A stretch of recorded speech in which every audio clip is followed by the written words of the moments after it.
자, 오늘은 제2차 런던 침례교 신앙고백서의 교리적인 특징을 두 번째로 말씀을 드리겠습니다. 이 교리적인 특징은 말씀드리고 이제 다음 주부터는 성경론부터 들어가겠어요. 그러니까 이것은 말하자면 간추린 조직신학이라 이렇게 볼 수가 있습니다. 신학생들도 이 조직신학을 굉장히 어려워하고 공부를 안 해요. 그래서 조직신학이라고 돼 있어요. Systematic Theology라고 하는데 그걸 학생들이 바꿔갖고 조진신학이라고 늘 그렇게 부르고 그럽니다.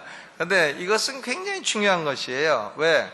이런 진리를 영혼 속에 잘 간직하고 있어야 이단에 빠지지 않고, 그리고 성경을 읽을 때에 삐뚤은 방향으로 나가지 않고, 또 독학을 하면서 막 엉터리 방향으로 나가지 않고 그런 것입니다. 그러니까 신학은 독학하는 게 아니에요. 독학하면 자꾸 엉뚱한 방향으로 나가고 이단적인 사설로 나가도 본인이 체크가 되지 않기 때문에 신학은 독학하는 것은 위험합니다. 공짜로 배우는 것은 더 위험해요. 이 세상에 공짜가 없다 하잖아요. 공짜는 대부분 이단의 미끼인 것입니다. 그러니까 그런 데 가지 마시고 이 침례교가 만들어낸 최고의 신앙고백서 1689년 런던 제2차 침례교 신앙고백서는 웨스트민스터 신앙고백서, 장로교회의 웨스트민스터 신앙고백서하고 약간만 다른 거예요. 침례교적인 특징만 다른 것이고 나머지는 완전히 동일한 것입니다. 그래서 역사가 만들어낸 신앙고백서 중에 가장 훌륭한 신앙고백서라 저는 그렇게 생각을 하는데, 이 1689년 런던 침례교 신앙고백서는 5가지 교리적인 특징을 갖고 있어요. 첫째를 지난주에 말씀드렸는데, 첫째는 뭔가 하면 우리 침례교는 정통적인 개신교 복음주의다. 그러니까 정통적이기 때문에 역사상 이단으로 정죄된 모든 교리들은 다 거부합니다. 정통신앙으로 인정된 것만 받아들여요. 침례교는 정통신앙이에요. 이단으로 역사상 인정된 것은 하나도 받아들이지 않습니다. 정통적이고, 그 다음에 개신교예요. 개신교. 그러니까 로만 캐토릭이 구원 삼위일체론도 옳고 기독론도 옳고 종말론도 옳고 여러 가지 옳은 게 많이 있어요. 그러나 로만 캐토릭은 이 구원론이 이상해요. 구원론이 사람이 선행을 해야, 선행이 쌓여야 천국 간다고 가르치니까 이것은 이행득의 불교와 차이가 없는 것이죠. 그렇기 때문에 우리는 로만 캐토릭의 이행득의의 구원론을 거절하고 개신교의 이신득의, 오직 믿음으로 말미암아 구원을 얻는다고 하는 이신득의 구원론만을 인정하는 것입니다. 그러니까 철저히 개신교예요. 침례교는 개신교냐 카톨릭이냐 아니면 중간이냐 물어보면 철저히 우리는 개신교인 것입니다. 침례교는 정통이냐 이단이냐 물어보면 철저히 정통이에요. 역사상 나왔던 모든 이단은 다 거절합니다. 그러니까 정통적이고 개신교적이고, 또 침례교는 복음주의예요. 복음주의이기 때문에 전도와 선교를 게을리하는 어떤 전도 선교 안 해도 하나님이 알아서 구원한다 하는 이런 신학을 거부하고 전도와 선교를 하나님이 구원의 수단으로 정해놓으셨다, 이렇게 믿고 부지런히 전도하고 선교하는 교단이 침례교인 것입니다. 그러니까 지금 현재 존재하는 교단 가운데 가장 많이 선교하는 교단이 침례교예요. 미국의 서던 베프티스트가 전 세계에 1만 명 이상 선교사를 파송하고 있고, 우리 한국의 침례교회도 규모가 작으니까는 그렇게는 못해도 한국 침례교회도 600명 이상 선교사를 파송하고 있고, 우리 교회가 그 가운데 100여 명 이상 지원을 하고 있는 것입니다. 그러니까 우리는 굉장히 복음 전도적인 교단이에요. 그러니까 우리가 첫째 특징이 뭐냐? 정통적인 개신교 복음주의 신앙이다. 오르소독스 프로테스탄트 이벤젤리칼리즘이다. 이것이 첫째 특징이에요. 그럼 오늘은 두 번째부터 5번째 특징까지를 말씀드리겠는데, 두 번째 특징은 이 1689년 신앙고백서는 언약신학을 따르고 있습니다. 카비넌트 티올로지, 언약신학이에요. 언약신학이 뭐냐? 성경을 이해하는 데는 커다란 두 줄기가 있습니다. 하나는 언약이라는 것으로 이해하는 신학이 언약신학이고요. 또 하나는 세대주의라고 하는 신학이에요. Dispensationalism. 1689년 침례교 신앙고백서가 나올 당시에는 세대주의 신학이라는 것은 존재하지도 않았어요. 세대주의 신학은 19세기 중반에 영국에서 나왔습니다. 이것은 언약 신학을 반대하기 위해서 나온 것이에요. 그러므로 1689년 런던 침례교 신앙고백서는 세대주의 신학과는 다른 것입니다. 언약 신학이라고 하는 것은 하나님이 피조물을 상대하실 때에는 언약, 카비넌트라고 하는 것을 수단으로 해가지고 상대하신다는 것입니다. 그런데 하나님이 인간을 상대로 두 종류의 언약을 맺으셨어요. 하나는 아담을 대표로 해가지고 아담의 허리 안에 있는 모든 인류와 맺은 언약입니다. 이것을 행위 언약, Covenant of Works, 행위 언약이라고 부르는데 일정 기간 동안 선악과를 먹지 않으면 영생을 잃어버리지 않는다 하고 하는 언약이에요. 선악과를 먹는 날에는 그러나 정령 죽으리라, 영생을 잃어버리게 된다 하는 언약인 것입니다. 그러나 아담은 이 행위 언약을 위반하고 영생을 잃어버렸어요. 하나님이 원래 인간을 창조하실 때는 죽는 존재로 만드신 게 아닙니다. 영생을 할 수 있는 존재로 만드셨어요. 그러나 조건이 있단 말이에요. 유보기간 동안에 선악과를 먹지 않아야 되는 조건, 시험기간 동안에 선악과를 먹지 않아야 되는 조건을 통과하면 영생하는 것인데 아담은 그만 그 기간을 못 넘기고 하와가 주는 바람에 마누라 잘못 만나갖고 그래서 선악과를 따먹고 하와가 저도 먹고 남편에게 주매 저도 먹고 이렇게 해가지고는 영생을 잃어버리고 온 인류에게 죄와 사망을 안겨다 주었습니다. 그러니까 인류에게 죄와 사망이 온 것은 바로 행위 언약의 실패인 것입니다. 그러나 하나님은 창세기 3장 15절부터 여자의 후손을 통해서 은혜로 구원하신다. 여자의 후손이 뱀의 머리통을 다 깨어버릴 것이다 라고 하는 언약을 주셨어요. 이것이 바로 은혜의 언약입니다. 여자의 후손을 통해서 죄와 사망에 빠진 인간은 구원받는다. 이것이 Covenant of Grace. 이 은혜 언약은 창세기 3장 15절에 처음 나타나지만 노아를 통해서, 아브라함을 통해서, 모세를 통해서, 다윗을 통해서 점점 거치면서 점점 더 내용이 확실해졌어요. 그러다가 예수 그리스도에 의해서 완성이 된 것입니다. 죄와 사망에 처한 인간이 예수 그리스도를 구주로 믿으면 영생을 얻게 된다 하는 언약이죠. 그래서 이것을 성경은 새 언약이라고 부릅니다. New Covenant라고 부르지만 은혜 언약의 완성인 것이에요. 은혜 언약이 완성된 모습으로 나타난 것이 새 언약입니다. 은혜 언약은 아담의 범죄 후에 계시가 되었습니다마는 사실은 그 기원은 영원전에 창세전에 삼위일체 하나님 사이에 맺어진 구속 언약 Covenant of Redemption, 구속 언약이 인간에게 계시가 된 것입니다. 하나님은 인간을 창조하기도 전에 인간이 타락할 것을 아시고 구원의 길을 미리 예비해 놓으셨어요. 이것이 구속 언약입니다. 성부 하나님은 구원받을 자를 택하시고 성자 예수님은 성부가 택하신 자들을 위해서 죄를 속죄해 주시고 성령님은 그들을 거듭나게 하셔서 구원을 주관적으로 체험하게 하신다는 언약입니다. 그러니까 영원전 창세전에 삼위일체 하나님 사이에 맺어진 언약을 구속 언약이라고 부르고 예수 그리스도에 의해서 완성된 언약을 은혜 언약이라고 부르지만 사실은 구속 언약과 은혜 언약은 내용상 같은 것입니다. 구속 언약은 삼위일체 하나님 사이의 언약이고 은혜 언약은 바로 하나님과 예수 그리스도를 대표로 해서 하나님의 택자들과 맺혀진 그런 언약인 것입니다. 구속 언약과 은혜 언약은 같은 거예요. 그러니까 성경은 결국은 행위 언약에 실패한 인류는 하나님의 은혜 언약을 통해서만 구원받을 수 있다. 그러면 은혜 언약이라는 건 뭐냐? 한마디로 말해서 예수 그리스도를 구주로 믿는 자만이 죄 사함을 받고 영생을 얻게 된다. 침례교회는 이런 언약 신학의 시스템으로 성경을 이해하는 것입니다. 그리고 구원의 방법은 오로지 한 가지, 여자의 후손이신 예수 그리스도를 믿는 길 이외에는 다른 길은 없다. 구약시대에도 그랬고 신약시대에도 그랬고 영구히 인간이 구원받을 수 있는 길은 딱 한 가지, 예수 믿는 길밖에는 없다. 이것이 언약신학의 핵심인 것입니다. 그 언약신학이 뭐냐? 그러면 예수 믿어야 구원받는다는 것이다. 이렇게 대답하면 되는 것입니다. 여러분, 장로교회도 언약신학을 믿어요. 침례교회도 언약신학을 믿어요.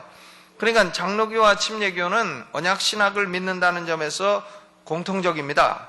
그러면 장로교와 침례교는 뭐가 다르냐? 언약신학을 믿으면서도 한 가지가 달라요. 장로교회는 신자, 즉 믿는 자의 육신의 자손도 저절로 은혜 언약에 포함된다. 이렇게 생각해요. 그래서 이것을 언약의 자손인 covenant children이라고 부릅니다. 여러분, 믿는 신자의 육신의 자손도 저절로 하나님의 은혜를 주시나요? 우리 침례교회는 그렇다고 믿질 않죠. 우리 믿는 자의 자손들도 각자가 은혜 받고 예수 믿고 구원받아야 된다. 그걸 믿는 거예요.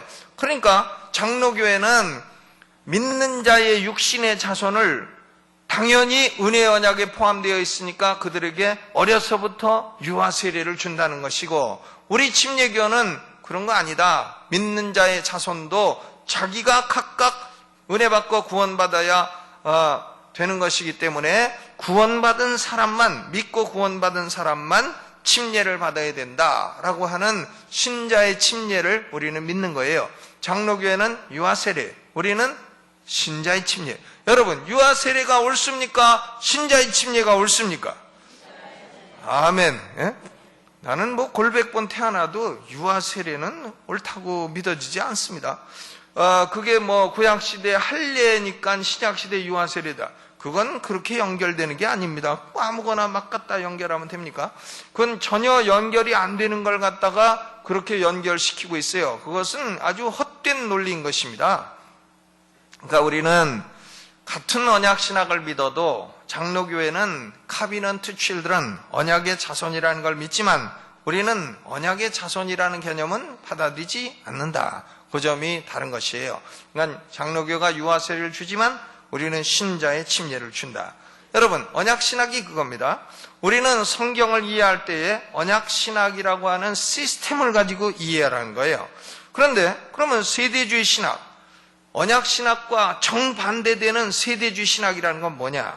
성경을 7세대로 나누어요. 7세대로 나누어서 하나님은 각 세대별로 구원받는 다른 방법을 주셨다는 거예요.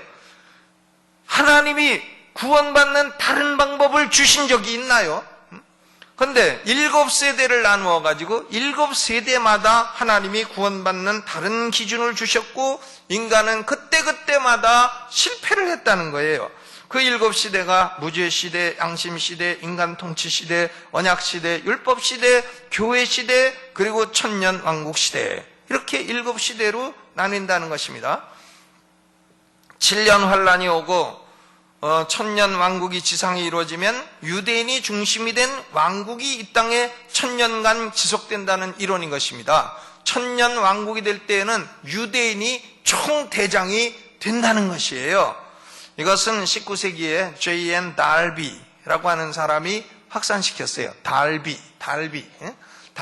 이 사람이 만든 교파가 있어요. 그게 브레드런이라고 하는 불리우는 그 교파입니다. 브레드런. 그런데 이 달비가 근본주의를 만들어서 20세기에 근본주의가 확산됐어요. 그러니까 우리나라의 대부분 20세기 부흥사들이 증거한 메시지는 대부분 근본주의예요. 이것은 근본주의는 결국 세대주의 신학을 갖다가 사용을 했습니다. 그러니까 7년 환란, 천년 왕국, 천천년, 후천년, 3년 반, 3년 반 나누고 무슨 예수님이 오시다가 중간에 브레이크 밟았다 다시 갔다가 7년 뒤에 다시 오신다. 그리고 천년 동안 땅에 유대인 중심의 왕국이 이루어진다. 이것이 세대주의 신학인 것입니다. 그런데 이것은 20세기 근본주의가 취했습니다만은 전반적으로 비성경적인 불건전한 신학인 것입니다. 조용기 목사님이 가르친 세대주의 신학은 전반적으로 불건전한 종말론이에요. 저는 조용기 목사님을 참으로 존경합니다만은 그러나 그분의 그 종말론에 대해서는 조금도 동조하지 않습니다. 그분의 종말론은 철저히 문제가 있는 대단히 비성경적인 종말론이라고 확신을 하는 것입니다. 그런데 침례교회 신앙고백서는 이런 세대주의의 7세대론을 철저히 거부해요.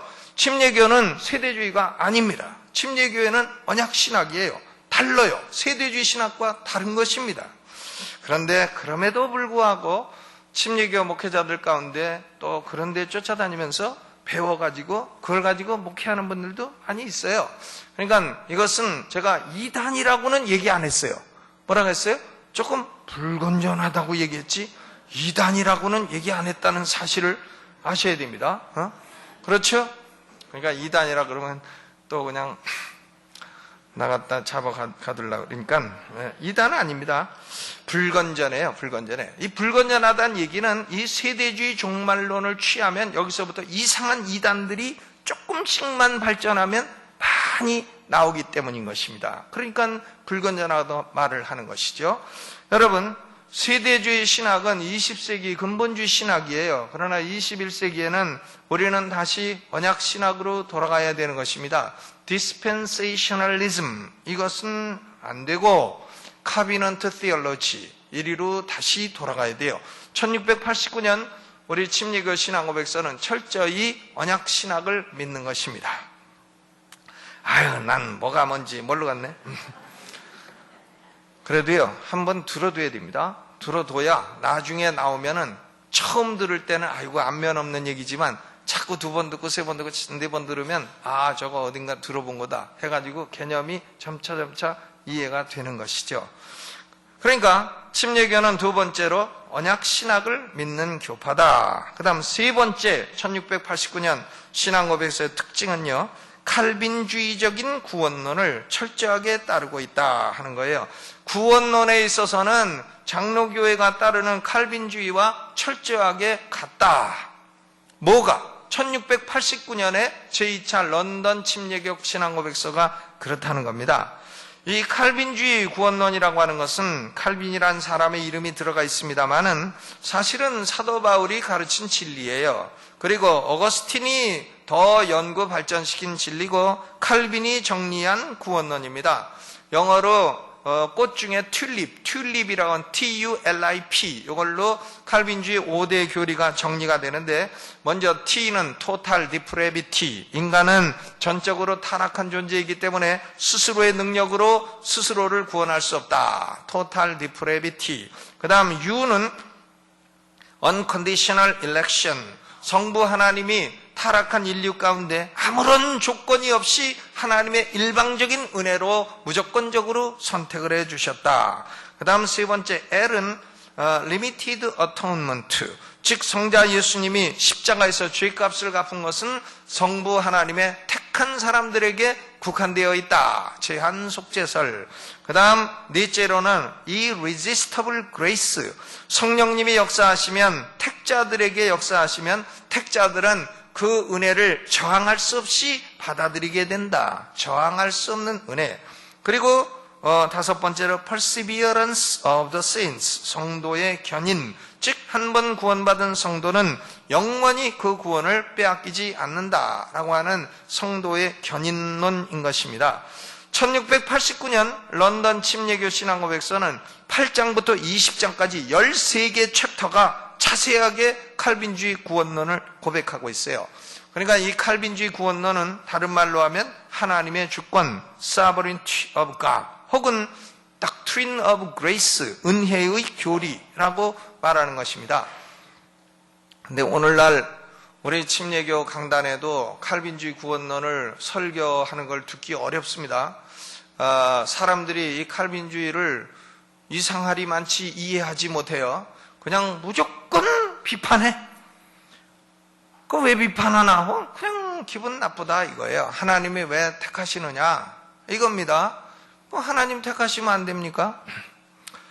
그러니까 이상하게 반감을 가지고 옛날 아더 핑크라고 하는 사람이 하나님의 주권이라는 책을 써가지고 칼빈주의 구원을 자세히 설명했더니 어떤 청년이 와가지고 아더 핑크 목사님, 내가 이 책을 쓴 당신을 죽이고 싶습니다. 그러니까 핑크 목사님이 그 청년 보고 네가 죽이고 싶은 건 내가 아니라 하나님이다 그랬다는 얘기가 있습니다.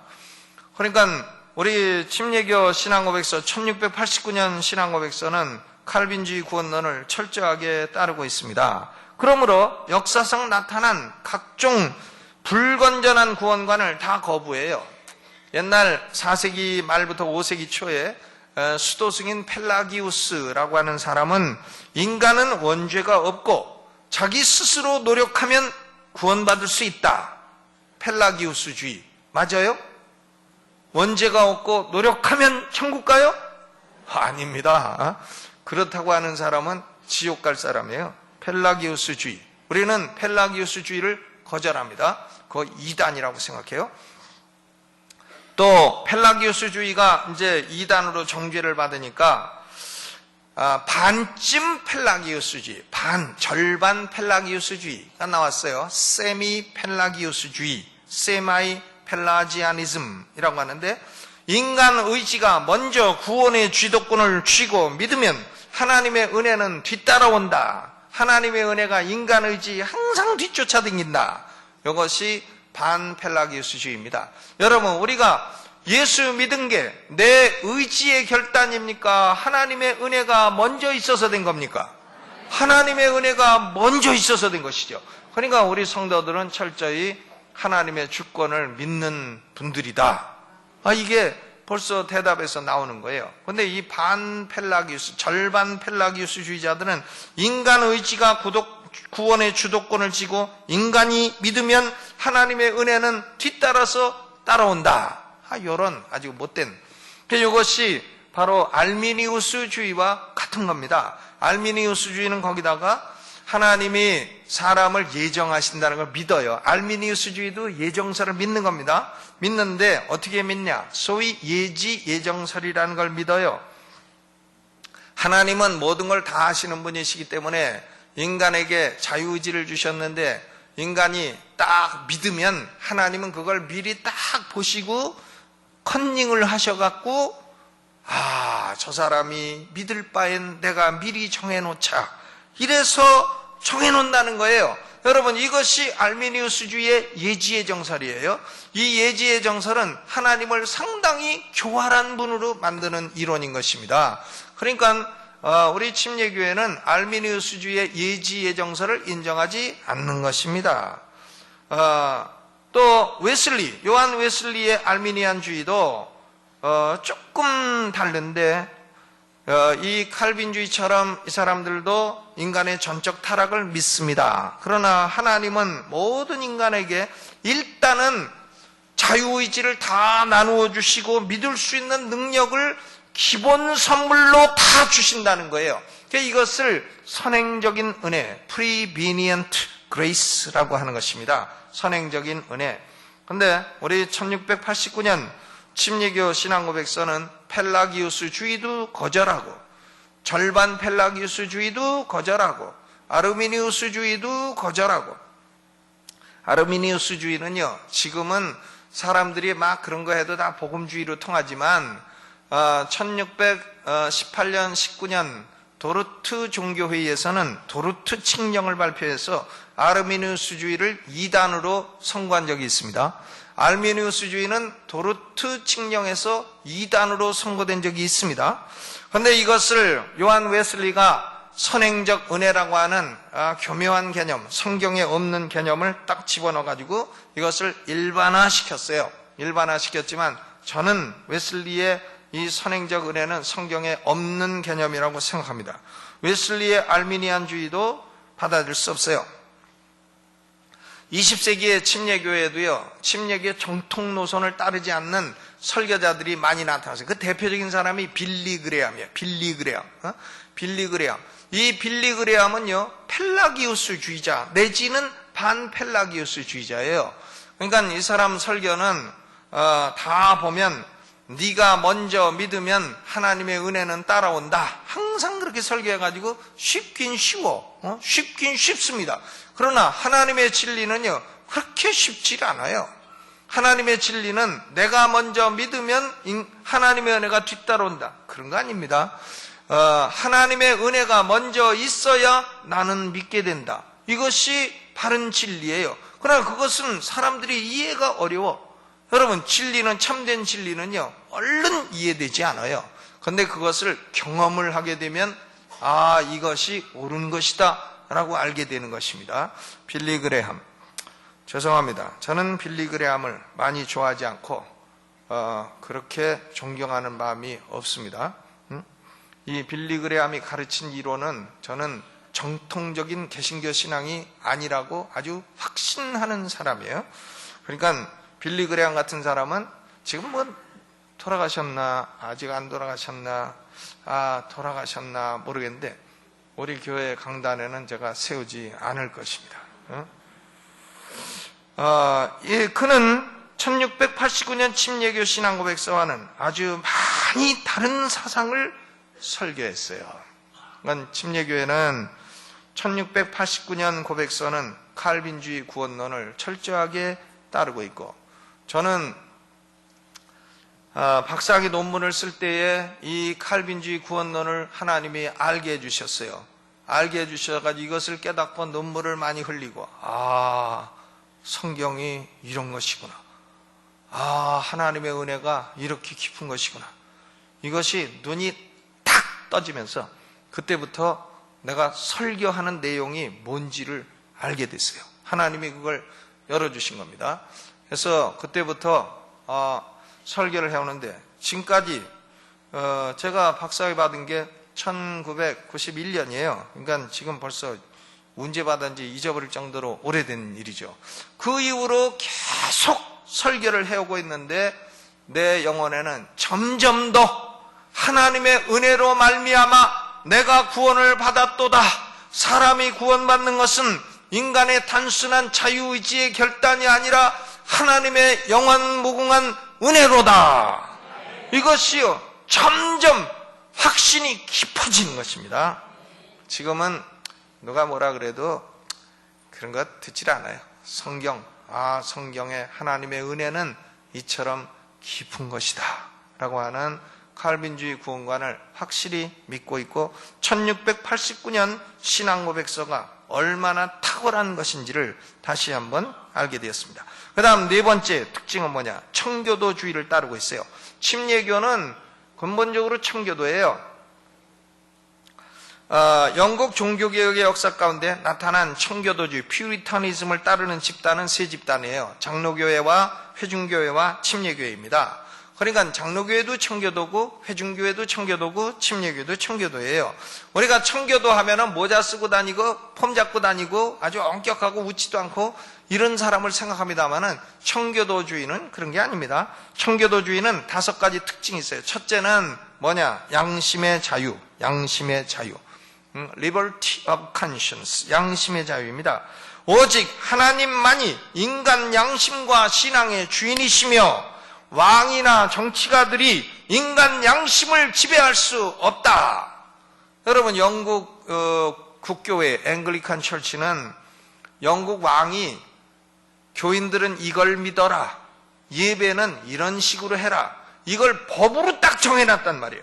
이걸 믿어라 하는 게 소위 39개 조항이라는 겁니다. 39 article. 국가에서의 왕이 엘리자베스 1세 여자가 39개를 딱 정해가지고 그리스도인은 이걸 무조건 믿어라. 그리고 예배를 드릴 때에는 Book of Common Prayer, BCP, Book of Common Prayer 라는 게 있어가지고 공동기도서라고 번역이 되는데, 이걸 가지고 그거에 따라서만 예배를 드려라. 그러니까 왕이 교회의 머리야. 영국 교회의 머리는 왕이다. 이게 1534년 헨리 8세가 내린 수장령이라 하는 것입니다. 수장령. 영국 교회의 머리가 왕이야. 여러분, 우리 성도들의 머리는 박근혜 대통령이다. 우리가 받아들일 수 있어요? 절대 못 받아들입니다.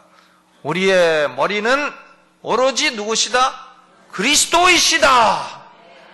우리가 그걸 받아들이죠. 그러니까 우리 양심을 지배할 수 있는 분은 왕이나 정치가가 아니라 하나님, 하나님이신 그리스도이시다. 이걸 믿는 것이 양심의 자유인 것입니다. 우리 신앙고백서 21장은 양심의 자유를 고백하고 있어요. 두 번째로 청교도 신앙의 특징은 하나님을 공경하는 예배예요. 하나님을 공경하는 예배. 그러니까 예배는 하나님 말씀을 따라서 예배를 드리는 것이지 왕이 만들어낸 Book of Common Prayer, 공동기도서를 따라서 예배하는 것이 아니다. 그거죠. 하나님 말씀인 성경을 따라서 예배를 드리는 것이다. 주일은 기독교의 안식일이요, 주님의 부활로 인해서 토요일 안식일이 주일로 바뀌었다. 이렇게 믿는 겁니다. 주일은 공적인 예배의 날이 되어야 된다.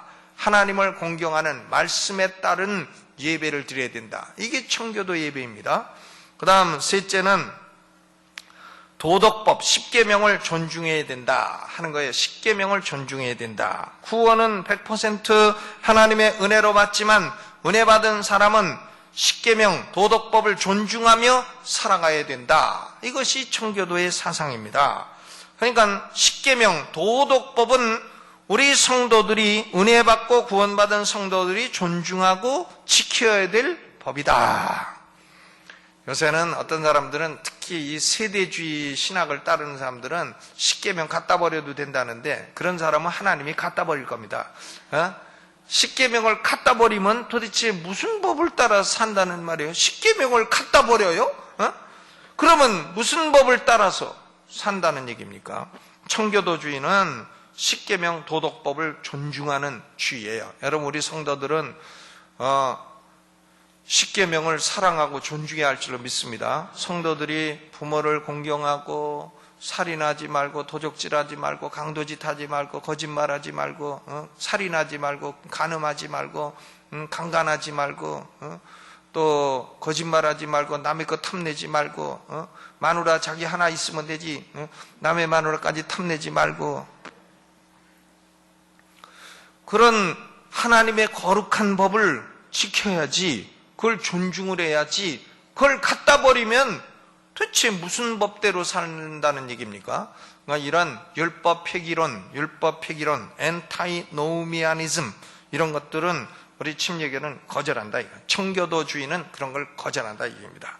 그 다음 네 번째로 성도는 시민정부에 대해서 시민으로서 의무를 갖는다. 그러니까 시민정부를 인정하고 시민정부에 대해서 시민으로서 의무를 다한다. 그것이 청교도주의예요.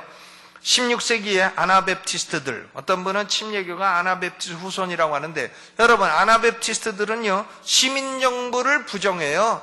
시민정부를 거부합니다. 시민정부에 일하는 공무원을 다 짐승이라 그래요. 우리는 그런 사람들이 우리 조상이 될 수 없습니다. 시민정부를 인정하지 않으면 뭐 산속에 머리 깎고 혼자 살아야 됩니까?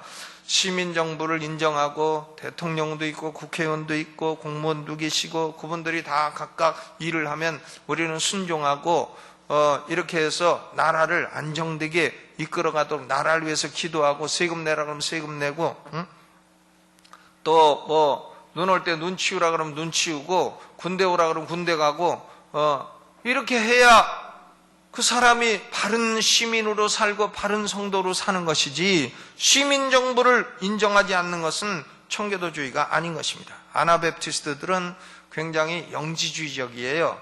시민정부를 부정합니다. 그 다음에 다섯 번째 청교도주의의 특징은 성도의 결혼은 신성한 것이다. 결혼을 존중합니다. 그러니까 사제 독신주의, 사제들이 혼자 산다, 혼자 살아, 이런 거를 거부하는 거예요. 왜 혼자 살아요? 하나님이 결혼해서 살라고 했는데, 혼자 사는 독신의 은사가 있는 사람을 제외하고는 결혼해서 살 수 있는 거예요. 독신의 은사가 있는 사람은 그건 독신으로 하나님을 섬기며 사는 것이죠. 그건 은사입니다.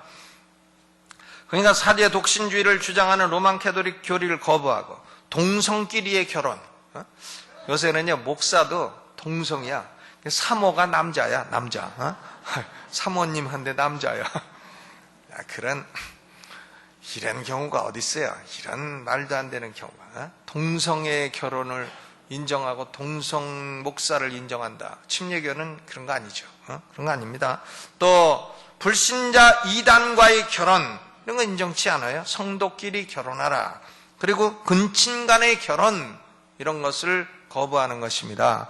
결혼은 신성한 것이다. 이것이 청교도주의예요. 그러니까 우리 침례교 신앙고백서는 양심의 자유, 하나님 말씀에 따른 예배, 도덕법을 존중하고 시민정부를 존중하고 그리고 성도의 결혼은 신성한 것이고 이런 5가지 특징이 있는 청교도주의를 따르는 것이다. 이런 말씀이에요. 그렇기 때문에 우리 침례교는 이 신비주의, 퀘이커주의, 신비주의가 퀘이커 아닙니까? 퀘이커. 요새 나오는 그 신사도 운동의 뿌리는요 전부 퀘이커주의에 있어요. 그러니까 퀘이커 하던 사람이 전부 다 신비주의로 돌아온 겁니다. 이 퀘이커주의자들은요 성경을 갖다가 아예 갖다 버려. 이 성경 때문에 우리 신앙이 자유롭지 못하다고 갖다 버리고 그리고 뭘 하는 거냐? 예배 드린다고 모여가지고 가만히 있어. 가만히 있으면 하나님이 누군가에게 말씀하신다는 거예요. 그러면 하나님이 말씀한 사람이 뚝 일어나갖고 뭐라고 어쩌고 저쩌고 얘기를 하는 거예요. 그게 예배입니다. 그게 신비주의죠. 헛소리를 하는 것이지 그런 건 예배가 아닌 것입니다. 여러분, 예배는 항상 우리가 믿는 것은 무엇 따라서? 말씀을 따라서. 이 성경을 갖다 버리고 마음속에 일어나는 아무런 생각이나 마구 말한다고 해서 그것이 성령의 음성이 아닌 것입니다. 또 시민정부의 정당성을 부정하는 아나베프티스트 이런 거를 다 거절하는 거예요. 우리는 청교도주의를 따르는 침례교인 것입니다. 그리고 이 1689년 신앙고백서의 5번째 특징, 졸지 마요. 마지막이니까. 침례교 신앙고백서니까 당연히 침례교 신앙을 따르는 겁니다. 그럼 우리 침례교 신앙이 뭐냐? 어떤 분은 그래, 침례교는 물만 타고 자랑하냐? 사람을 물속에 집어넣었다 뺐다. 물만 타고 자랑하냐? 그래요. 그러면 나는 그분 보고 그래. 당신 교회는 수도꼭지 고장났어요. 왜? 물이 그렇게 없습니까? 여러분, 우리는 물속에 집어넣고 물만 타고 자랑하고 그런 게 아닙니다. 우리 침례교의 신앙은 첫째로 교회와 국가를 분리해야 된다는 거예요. 교회와 국가의 분리. 이것은 청교도 사상보다도 한 발자국 더 나간 거예요. 그러니까 국가를 인정하지만 국가가 교회 문제에 간섭하지 말라는 거예요. 국가가 교회 신앙에 간섭하지 말라는 겁니다. 대통령, 국회의원이 교회를 향해서 이거 믿어라 저거 믿어라 할 권리가 없다는 거예요. 대통령은, 국회의원은 나라나 안정되게 해줘라 이거죠. 응? 세금 너무 많이 뜯지 말고 또 나라 안정되게 지켜주고 국방 업무 잘하고 경제 발전시키고 그거죠. 그걸 하라는 거지 공연히 성도들에게 이거 믿어라 저거 믿어라 하지 말라는 겁니다. 여러분, 1791년 미국 헌법 수정안 제1조가 뭐냐면 의회는 국가교회를 만들거나 자유로운 종교활동을 방해하는 어떠한 법제정도 금지한다 이거예요. 미국 의회는 국가교회를 만들 수 없다. 그리고 자유로운 종교활동을 방해하는 어떠한 법제정도 할 수 없다. 여러분, 이 미국 헌법 1776년도에 만들어졌는데 91년도에 수정된 수정헌법 제1조는 침례교도들이 싸워갖고 나온 거예요. 아이작 베커스라고 하는 주 잉글랜드의 침례교도가 주동이 되어갖고 계속 싸워가지고 미국 헌법이 수정된 겁니다. 미국은 그 이전에 국가교회를 두었어요. 영국도 국가교회를 두고 국가는, 국민들은 이걸 믿어라 딱 해가지고 안 믿으면 핍박을 했단 말이에요. 그럼 우리 침례교는 그런 걸 거절하는 거예요. 여러분, 만약에 대한민국이 침례교를 국교로 한다 하면 어떻게 해야 됩니까? 우리는 어떻게 해야 돼요? 반대. 침례교 국교를 하든지 말든지 너는 그런 거 상관하지 마라. 어? 너는 교회를 한 번도 나와보지도 않은 게 뭘 국교로 하느냐 마느냐 그런 소리 하느냐. 구원받지도 못한 게 어찌 하나님 백성을 이래라 저래라 하느냐 이겁니다. 교회와 국가의 분리예요. 그 다음 두 번째, 교회는 중생한 신자들로만 구성되어야 돼요. 침례교회는 가라지가 없어요. 가라지가 없습니다. 침례교회는 알곡만 있는 거예요. 장로교회는 가라지가 있을 수 있죠. 왜? 유아 세례를 주었기 때문에 유아들 가운데 나중에 커서 안 믿는 사람이 있을 수 있어요. 그러니까 있을 수 있죠, 가라지가. 그러나 침례교회는 가라지 없어요. 침례교회는 항상 중생하고 거듭난 사람만 침례를 주고 교회 회원으로 삼기 때문에 가라지 없습니다. 아멘. 응?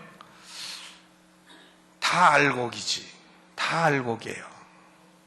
그러니까 어떤 이단들은 교회 안에는 알곡이 조금밖에 없다. 그러니까 자기들이 알곡 뽑아가야 된다는데, 꿈 깨세요. 응? 그런 헛된 이단 사설은 사악한 것입니다. 여러분,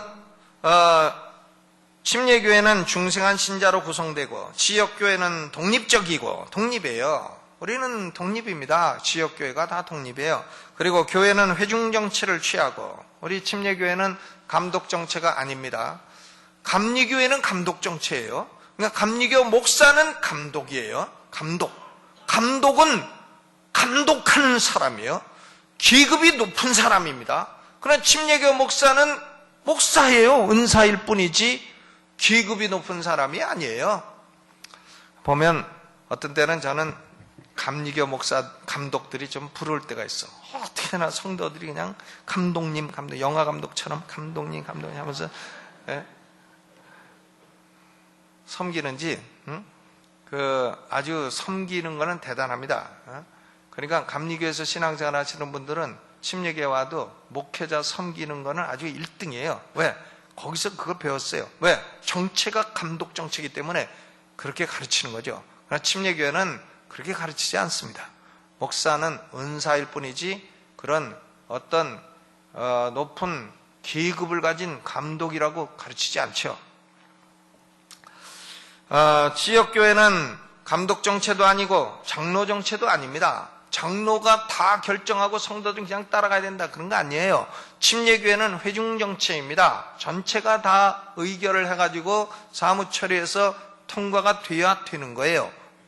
회중정체입니다. 그리고 또 지역교회에서 악을 행하는 자에게는 징계권이 있어요. 징계권이 있고 오직 신자에게만 침례를 베푸는 신자의 침례, 그리고 신자만이 만찬에 참여할 수 있어요. 불신자는 만찬에 참여할 수 없습니다. 교회는 지역교회 이외에도 하나님의 택함을 받은 모든 성도들로 구성된 우주적 교회가 있다고 믿습니다. 유니버설 철치와 로컬 철치가 있다, 이렇게 믿는 게 침례교회의 교회론이에요. 그러므로 우리 침례교는 유아 세례론을 거부하고 또 우주적 교회를 부인하는 지계석주의라는 걸 배격해요. 그게 뭐냐? 지계석주의는 침례교 안에서 19세기에 나온 사상 중에 일부인데, 이 우주적 교회라는 거 없다는 거예요. 지역교회만 진짜고 지역교회 안에서도 침례교회만 진짜라는 거예요. 그러니까 예수님이 침례교회를 세웠고 그로부터 침례교회만이 참교회로 쭉 내려왔다라고 하는 말도 안 되는 이론이 지계석주의, 랜드마키즘이라는 건데, 지금까지도 이런 사상들이 우리 침례교 목사들 마음속에 많이 들어가 있어요. 소위 피 흘린 발자취 사관이라고 하는 것입니다. 그리고 우리는 로만 캐토릭의 화채설주의를 거절합니다. 화채설. 그러니까 만찬할 때에, 미사라고 하는 만찬할 때에 떡이 그리스도의 몸으로 그 실체가 변하고 포도주가 그리스도의 피로 실체가 변한다. 이게 화채설. 근데 그거요, 곤란합니다. 떡 떨어뜨리면은 주워 먹을 수도 없고, 그리스도의 살을 주워 먹을 수도 없고, 포도주 흘리면은 핥아 먹을 수도 없고, 아주 곤란해지는 것이에요. 그러니까 그런 화채설 같은 것은 미신 사상이고, 그 아리스토텔레스의 철학 사상이고, 그것은 성경하고 아무짝에 관계가 없는 그런 미신인 것입니다. 그리고 우리는 교파주의도 배격해. 교파주의란 건 뭐냐? denominationalism. 이것은 교단의 기관이 개교회보다 우월한 위치에 있다는 사상이에요. 이런 건 우리가 배격하죠. 그러니까 총회가 있어도 총회는 그냥 협력하는 것이지 총회장이 와갖고 나한테 이래라 저래라 명령하고 그럴 수 없다는 거예요. 우리 성도들에게 총회장, 내가 총회장이다 하고서 명령할 수 없다는 겁니다.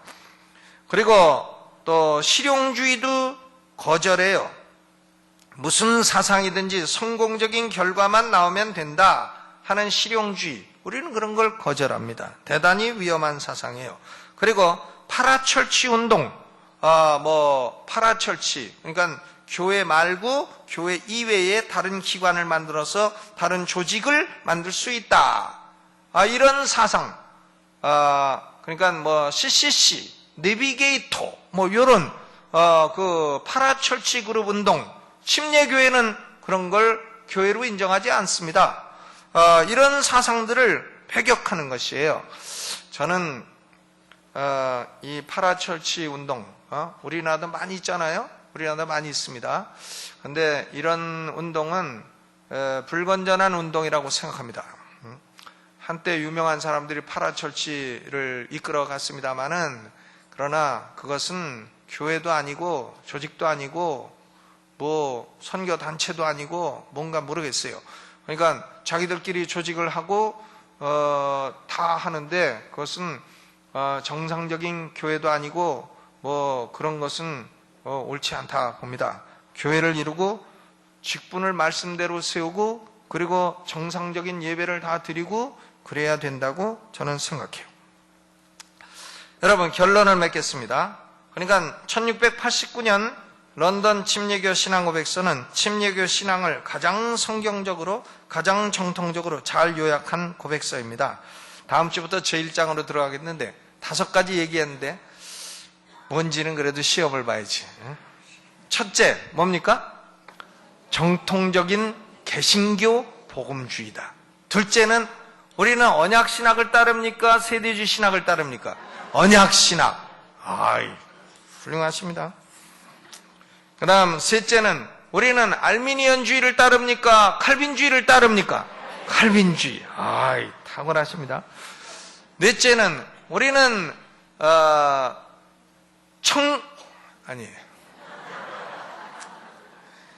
아나베프티스트 퀘이커를 따릅니까? 청교도를 따릅니까?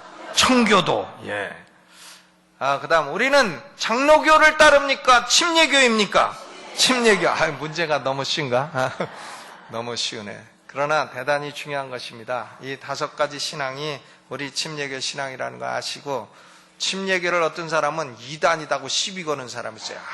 아주 무식한 사람. 그런 무식한 사람은 머리 내놓으라고 해가지고 그냥 한 대 때리고 집에 가라. 그러면 됩니다. 침례교는 정통신앙 중에 가장 정통적이고 성경적인 신앙 중에 가장 성경적인 신앙인 줄로 믿으시기를 주님의 이름으로 축원합니다. 아멘.